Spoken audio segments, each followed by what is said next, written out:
Yeah, Baza YouTube, 6 Foot Hacks here, and I am a little upset.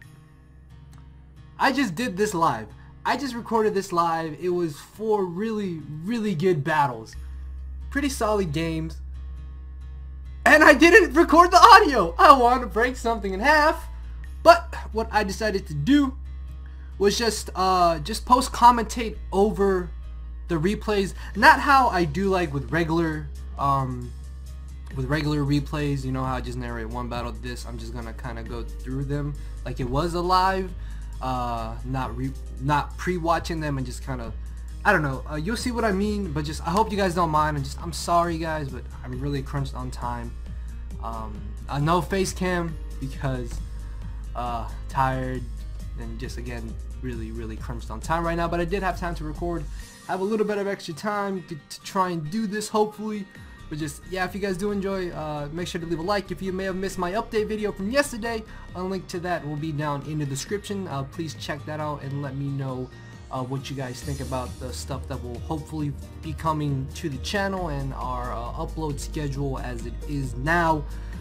If you missed my week 4 match, a link to that is also down in the description. You guys can go check that out after this, or watch those 2 then this one, or just watch all 3. And just, yeah, so as you can tell from the team, I'm using one of the new recent additions to the PU tier. For those of you who don't know, Smeargle, Pelipper, Rotom Fan, Cacturn, and Muck have all dropped to PU. Let me know how you guys think those mons will affect the tier. So this is a pretty cool team.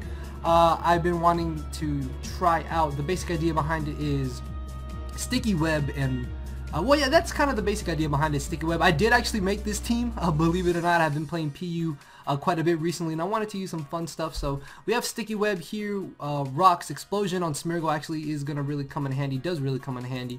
Just standard.jpg lead, of course. Next off, we have modest max special attack agility Ampharos. This thing is a beast. Let me tell you guys, it does benefit from sticky web as well, also having agility for late game if we are not able to get up webs. Next off, we have Per Ugly here, which the only downside to it is that we can't exactly touch ghost types, which I thought wouldn't be too popular going into this live. But I don't know, I guess ghost, not goat, ghost types are gonna become a little bit more common.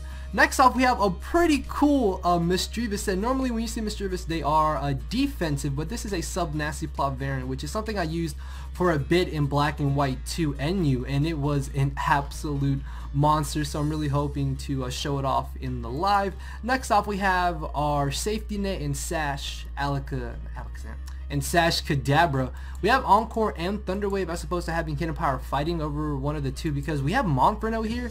This completely 100% deals with Poniard. Although if it does get to the point, then I guess I could contemplate putting Hidden Power fighting over Encore potentially.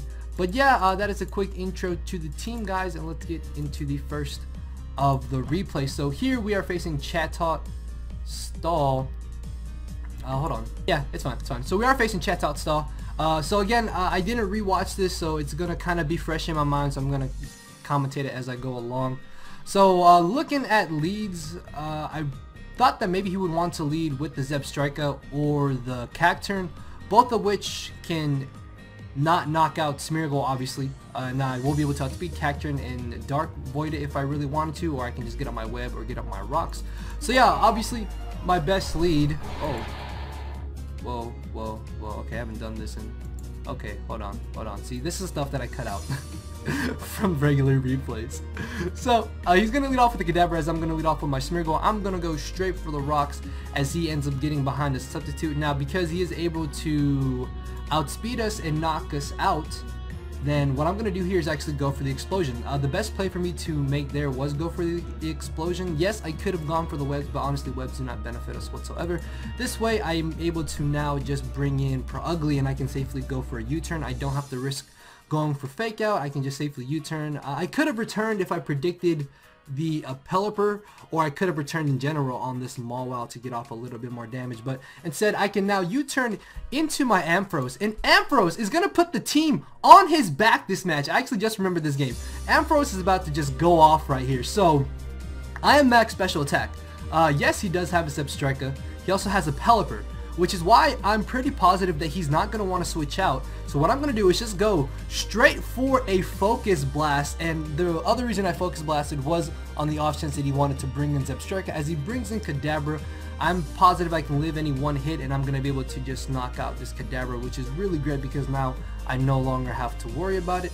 As he ends up bringing in the Cacturne, I could fodder off Ampharos here, but I think what I'm going to do is just save it for Death Fodder and switch into my Montferno, as he does end up going for the safe Sucker Punch. So what I can do now is double back into Ampharos, predicting his switch into Pelipper, and what I'm going to do here is I'm actually going to go for the Agility, predicting him to bring in Zebstrika, predicting me to Thunderbolt, and now thanks to the Agility, if he's not Scarfed, I will be able to outspeed him and knock him out with the modest max special attack Focus Blast, as he ends up bringing in the Dodrio. I thought that he would be Scarfed by the way he brought it in, as he is able to outspeed me and knock me out. This is fine though, because I can just bring in Per Ugly now, chew a knockoff in return, knock it out with the return, but he ends up getting a crit, which is fine. Return does just barely fail to knock him out, which isn't an issue whatsoever, seeing as I do have a Sucker Punch, so that will be more than enough to finish him off, and at that point the game is basically ours. If he brings in Pelipper,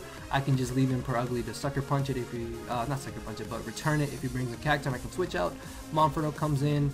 Misdreavus at this point pretty much won the game for us because I could set up a substitute on the Cacturne.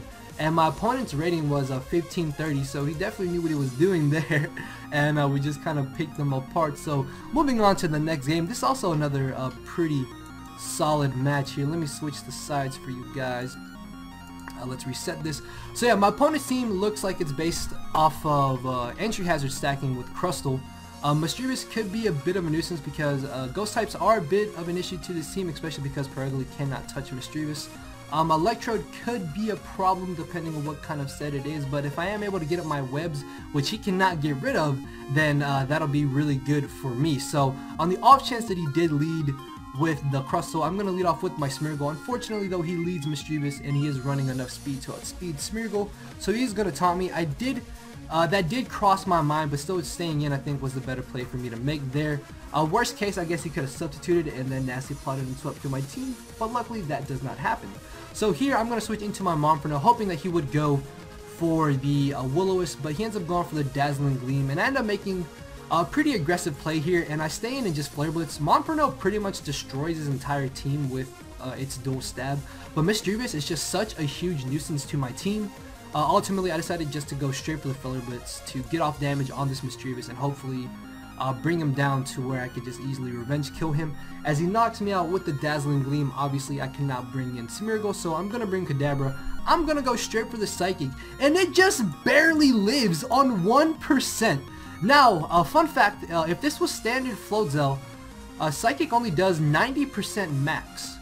So the fact that this did 99% has me thinking that maybe he is a mixed variant of Floatzel, so he could have Life Orb here, which is why what I'm going to do instead of staying in here is actually just switch into my Ampharos to take any one move he wants to go for in hopes that he'll knock himself out to the Life Orb recoil. Unfortunately, he crits us, and this does really suck because I think if he hadn't had critted us, we would have been able to take a hit from this Misdreavus and then in return knock it out with the T-Bolt, because I would have left in Ampharos regardless on the Misdreavus. As now we can get a free switch back into Kadabra. Psychic is actually enough to knock out this Misdreavus. I thought it wouldn't be, but it is, as he's going to bring in the Electrode. I could stay in here or I could switch out. Honestly, I need to keep the Sash on Kadabra intact, because if I needed to take a hit from Stoutland later in the game or a hit from Electrode later in the game, then I'll be at full HP. I live a hit, and in return I can knock them off or get off some tip damage. He makes a weird switch into Stoutland. I'm guessing why he did this was because I could have U-turned out on Crustle into Smeargle and then Dark Void and got up Sticky Web, which, again, obviously going into this battle, my main idea was to try to get up webs, but that is not really coming into fruition. That's kind of why I like this team, because it is a Sticky Web team, but at the same time it doesn't necessarily absolutely need Sticky Webs to work properly. Like, if anything, if I really wanted to, I could switch Sticky Web to Spikes, which is what I originally did have, but I don't know, webs do come in handy when I am able to get them up, and there is a match where webs do actually really come in handy. So we are going to flinch this Stoutland, of course, as we're going to be able to get off a good chunk of damage with return. He's gonna go ahead and finish us off with the crunch, which is fine with me, seeing as now I can bring Kadabra, and I can basically just click Psychic and 2-hit KO anything he wants to bring in. As he foders off the Stoutland, he's gonna bring the Electrode, thinking that he would Volt Switch. I stay in, and I'm actually gonna go for Psychic, but he makes the better play by going for the Signal Beam. Knowing that I wouldn't switch out into this Electrode. And this is actually kind of bad because I need this Kadabra to also be able to take on the Monferno. So we are going to be able to get off a huge hit on the Electrode, and here hoping that he would go for the Signal Beam again. I switch into Smeargle, knowing that even if he did Thunderbolt, we do have the Sash, so we are going to get 2 turns of Life Orb damage off on it, if anything. As he does Volt Switch into the Monferno, I'm pretty positive he's just going to want to go for the Mach Punch, so I'm going to make the hard switch directly into my Misdreavus, go for the Shadow Ball, and it turns out that he's actually Life Orbed, so he could have stayed in and gone for a Flare Blitz if he really wanted to, if he had Blaze. So as he brings in the Electro, what I can do now is just sack off Smeargle, get a free switch into my Misdreavus on his most likely Crustle switching, because at this point, if Crustle is Shell Smash and not just entry hazards as a lead, he could potentially win this game, considering that I am offensive and not defensive, as Knockoff does a huge amount of damage. Luckily, it does not knock us out. We are going to be able to outspeed the Crustle, finish it off with the Shadow Ball, and we do know that we are faster than this Monferno because he is adamant, and we are going to knock him out, and that is going to be the very, very narrow 2-0 victory in our favor. So yeah, definitely crazy game. Let's go check out the next one. Alright guys, so we got the next match here, and this dude had a pretty interesting team. Seeing that he had Lopunny, I was really positive that he would lead off with it. Although getting up webs are still going to be very beneficial, because if this Glaceon is potentially Scarfed or just max speed in general, slowing that down is going to be really good for Ampharos especially. So he's going to be leading off with the Lopunny, as I'm going to be leading off with my Ugly, because I thought he would lead off with his Smeargle, thinking that I would lead off with mine maybe, so this way I could fake it out, stop him from putting me to sleep, and then just knock it out with the return. So he's going to make a hard switch directly into his Drifblim, which I was expecting. So I could have gone for the U-turn, but honestly just fake outing was definitely my better play. And as long as I have Ampharos, I'm really not too concerned about this Drifblim, and we do get pretty lucky. And we get the first turn static here, as I can just go ahead and basically Thunderbolt, and then the following turn I can go for a Hidden Power Ice, expecting to switch into Leafeon. Now even though, look, this thing has Yache Berry, and that still did 45%. That's crazy. Now, because he's not Banded, he's not Life Orbed, I know that I can live any one hit with my Ampharos, so what I'm going to do here is actually just be aggressive and go for the Hidden Power Ice. There was also the chance that maybe he would want to Baton Pass, thinking I would switch out or try to pull a double switch, but regardless though, just going for the Hidden Power Ice here is definitely my best play to do, seeing as I know I can live a hit, I can get rid of the Leafeon, and I can still potentially save Ampharos for this Drifblim. As he ends up bringing in the Glaceon, I was really not expecting to outspeed this, as I'm able to get off 90%. He's going to go ahead and finish me off with the Hidden Power Ice. That's not too big of an issue for me, seeing as I can now bring in Smeargle here, get up my rocks, and if he doesn't knock me out, I can now get up my sticky webs, and this web is actually going to come in really handy for this Floatzel and this Lopunny, as you're going to see. So he's going to knock me out with the Ice Beam, and I end up making the really dumb play of switching into Kadabra, completely forgetting about the fact that, hey, he literally just went for Ice Shard. So expecting the Ice Shard, I'm going to switch into Monferno. Luckily he did just Ice Shard there. However though, Monferno does take some unnecessary damage. It doesn't really play a role whatsoever, as he ends up bringing in the Floatzel. I could stay into close combat, but I think he does have a chance to live even after rocks, or it is a roll. So what I'm going to do here is actually switch into Misdreavus, very positive in the fact that we can live any one hit, and then in return we will just Shadow Ball him, or maybe he'll be fearing a Thunderbolt and switch out. So he does turn out to be a Life Orb, as he reveals Aqua Jet. He's going to bring in the Smeargle. This is honestly not a problem. The only downside to this would be is if he stays in here to Spore, then he can put us to sleep. But there's a chance he may just try to get up a hazard, and he could also think that we are timid, which Modest Misdreavus doesn't outspeed, which doesn't... I'm sorry. Modest Mischievous doesn't outspeed Smeargle, but Timid does. So this is a reason to run Timid as opposed to Modest on Mischievous. But I like the extra power from Modest, as we are going to be able to get up a free substitute here. He's going to go ahead and bring in his Drift Blim, which I really don't care if he brings it in. I mean, it's fine. I can just Shadow Ball and knock it out. I don't know if Destiny Bond goes through sub, but he's going to bring in the Lopunny. He's going to be able to chew this hidden power fighting, and then he's going to reveal that he actually has Healing Wish, which I was not expecting whatsoever, as he Healing Wishes to his Drift Blim. This is really not a problem. I'm literally not scared, because a Modest Shadow Ball is going to be able to do a huge chunk of damage to this. As it turns out that he has the Lychee Berry, he's going to be able to knock us out. Even if he did have the Citrus Berry, we do have Kadabra with Shadow Ball and Psychic, so we would have been able to live a hit thanks to our Focus Sash, and in return knock out the Drift Blim. So he's going to Destiny Bond us, which does kind of suck, but at this point Perugly pretty much wins us the game, because we can Fake Out, return the Smeargle, and we can return Floatzel, which after another rock switching will be knocked out. So yeah, that is going to be the 2-0 victory in our favor for this 4th game, as we knock out Smeargle. In comes the Floatzel, and we will be able to finish this off also. Alright guys, so we got the last battle here, which originally was the first battle, but it's whatever. This actually turned out to be a pretty good game as well.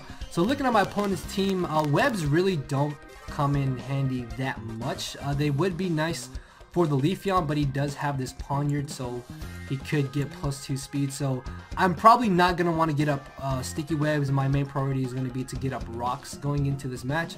So my best lead, of course, is going to be my Smeargle, seeing as I can live any hit from anything he leads off with, unless he leads with Leafeon, which could be Choice Banded Bullet Seed, which is something that may rise in popularity again, because Smeargle could become popular as a lead. So he ends up leading off with the Stunfisk. I'm going to go straight for the Dark Void. Luckily, I do not miss, as Stunfisk is put to sleep. I'm going to go ahead and just get up my rocks here, as he ends up bringing in the Carbink. And I thought about getting up Webs here, but again, it's not really too beneficial to us, as I'm able to hard switch directly into my Mischievous. I'm going to go ahead and just set up a substitute here, knowing that he can't break our sub with one Shadow Ball. And I think I do end up nasty plotting here on the off chance that maybe he did want to stay in, as he hard switches into the Poniard. This is why I love nasty plot Mischievous, because now he has to play mind games. I know that the Sucker Punch is way too obvious. That's why I'm actually just gonna go ahead and click Hidden Power Fighting, because I literally lose nothing even if he does Sucker Punch. Like, Sucker Punching is his best play to do here, but if he wants to predict me to try and predict that, then it just benefits me more, which is exactly what happens. This is 4 times super effective. With me being at +2, it's like his light screen is kind of nullified. So this Shadow Ball is still doing the original amount of damage that it would be doing. So we are able to outspeed the Leafeon, which I'm thinking is Adamant, because that's the only way I think we would be able to outspeed Leafeon with a Modest Mischievous. So as he brings in the Luxray, I really have no switch into this. At this point, Mischievous can just stay in and just wear down Luxray and get off some nice prior damage on it, because I really don't need it. Yes, it would be nice to stop that Chatot from Boom Bursting. I have Focus Sash on Kadabra, I have Mach Punch on Monferno, I have Fake Out Sucker Punch on Perugly, and after Rocks, Chatot's going to be more than low enough. So I can just leave in Mischievous here, basically as Death Fodder, allowing me to get a free switch into my Perugly. And what I'm going to do is just safely go for the Fake Out and then go for return, because I really don't want to mess around with rolls. I could have gone for the return here, but on the off chance that he was Scarfed, I decided to go for the Sucker Punch. As he ends up bringing in the Chatot, there's a chance this could be Scarfed. So what I'm going to do here is just basically sack off Smeargle. I really don't need it at all. Webs aren't going to benefit me whatsoever. My only offensive move is Explosion, of course, so I just leave it in for Death Fodder, as he's going to be able to bring me down to my Sash with Kadabra. We are going to be able to knock him out with the Psychic thanks to the Rock's damage. And his last 2 Mons at this point are Carbink and Stunfisk. Carbink really doesn't do anything to my team unless he crits me like 50 times with Moonblast. But I can bring in a Mega Amphi here and just click Thunderbolt. He ends up switching into the Stunfisk. I don't really know why. This doesn't really end up changing the outcome of this game. We do get a crit here with the Hidden Power Ice. He is going to be able to wake up but I'm just gonna leave in the Ampharos for Death Fodder. This way I can get a free switch into Per Ugly. I don't want to bring in Monferno because if I bring in Monferno, there's a chance he could get static and then he'll paralyze us and then he'll crit us and then we'll get fully paralyzed and then he could potentially win the game. So by bringing in Per Ugly, I completely get rid of that chance to happen. I U-turn, knock out the Thumb Fist, click Close Combat. Yes, he does live, but he's not going to be able to knock us out, and at this range, Fake Out plus Sucker Punch should be enough to knock out Carbink if it does come down to it. So yeah guys, those were the 4 battles that I had. They are right here. Unfortunately, again, the damn audio didn't record, and I do want to upload for you guys on Monday, trying to stick to the schedule, and I am crunched on time. So I really hope you guys understand. I apologize, this will not happen again. I will try and pay more attention next time. But yeah, if you do or did enjoy this, then you know what to do, guys. Let me know how you think Rotom Fan, Cacturn, Muck, Pelipper, and Smeargle will affect the PU tier. I really think a Smeargle is going to be affecting the tier most because it does have a pretty solid base speed stat for PU and has access to like every move in the game. So yeah, if you guys would like to use a team, by all means, you can just kind of copy it from here and use it and let me know how it does. So yeah guys, thank you all for watching. Regular Showdown Live will be coming tomorrow. I will definitely check the audio. There will be face cam as well and all that shenanigans. So thank you all for watching, guys. Later everybody.